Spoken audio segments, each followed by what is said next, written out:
തെരച്ചിലിന് പോകുന്നുണ്ടായിരുന്നു.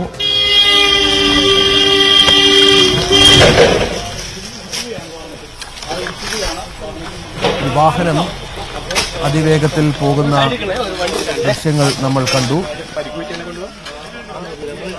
അനീഷ് എന്താണ് സംഭവിച്ചത്? എന്തെങ്കിലും പുതിയ വിവരങ്ങളുണ്ടോ?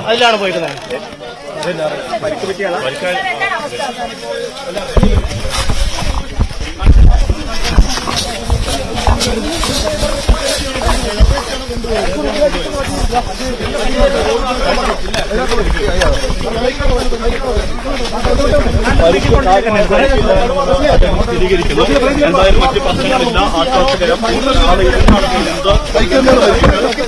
കൂടുതൽ വിവരം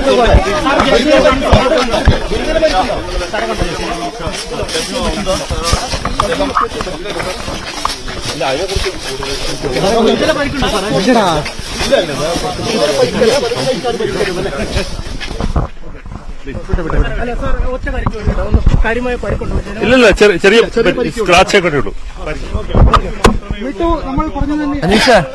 അനീഷ് സ്ഥിരീകരിക്കുന്നു, അത്ര ഗുരുതരമായ രീതിയിലുള്ള പരിക്കില്ല.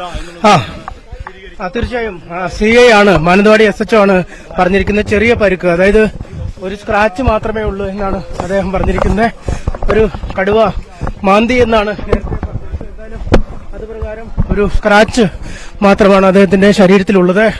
അദ്ദേഹത്തെയാണ് മുമ്പേ ഒരു ലൈറ്റിട്ട വാഹനത്തിൽ പുറത്തേക്ക് കൊണ്ടുപോയത്. ജയസൂര്യ RRT സംഘാംഗമാണ് ജയസൂര്യ. മക്കിമല സ്വദേശിയാണ് ജയസൂര്യ എന്നാണ് നമുക്ക് മനസ്സിലാകുന്നത്. തറാട്ട് ഭാഗത്ത് തെരച്ചിൽ നടത്തുന്നതിനിടയിലാണ് ഈ ആക്രമണം ഉണ്ടായത്. പക്ഷേ ആശ്വാസകരമായ ഒരു കാര്യമെന്ന് പറയുന്നത് ഈ ജയസൂര്യയുടെ പരിക്ക് ഒട്ടും ഗുരുതരമല്ല, നിസ്സാരമായ ചില പരിക്കുകൾ മാത്രമാണ് ഉള്ളത് എന്നാണ്. അത് ആശ്വാസകരമായ കാര്യം തന്നെയാണ്. വളരെ വേഗത്തിൽ വനംവകുപ്പിന്റെ വാഹനത്തിൽ ജയസൂര്യയെ പുറത്തേക്ക് വളരെ വേഗത്തിൽ വാഹനം ഓടിച്ചു കൊണ്ടുപോകുന്ന കാഴ്ചകളാണ് നമ്മൾ കണ്ടത്. അദ്ദേഹത്തെ ഒരുപക്ഷെ ആശുപത്രിയിലേക്കോ മറ്റോ കൊണ്ടുപോയതായിരിക്കാം. RRT സംഘത്തിന് നേരെ ആക്രമണം നടത്തി കടുവ. ഇതിൽ RRT സംഘാംഗങ്ങൾ കടുവയെ വെടിവെച്ചു എന്നുള്ള വിവരം കൂടി ഇപ്പോൾ പുറത്തു വരുന്നുണ്ട്. നമുക്ക് ദൃശ്യങ്ങളിൽ നമ്മൾ നേരത്തെ കണ്ടു. വളരെ വേഗത്തിൽ വാഹനത്തിൽ ഈ ജയസൂര്യയെ പുറത്തേക്ക് കൊണ്ടുപോവുകയായിരുന്നു എന്നാണ് ലഭ്യമാകുന്ന വിവരം. ഇക്കടത്തിൽ ലഭിക്കുന്ന വിവരം അതുതന്നെയാണ്.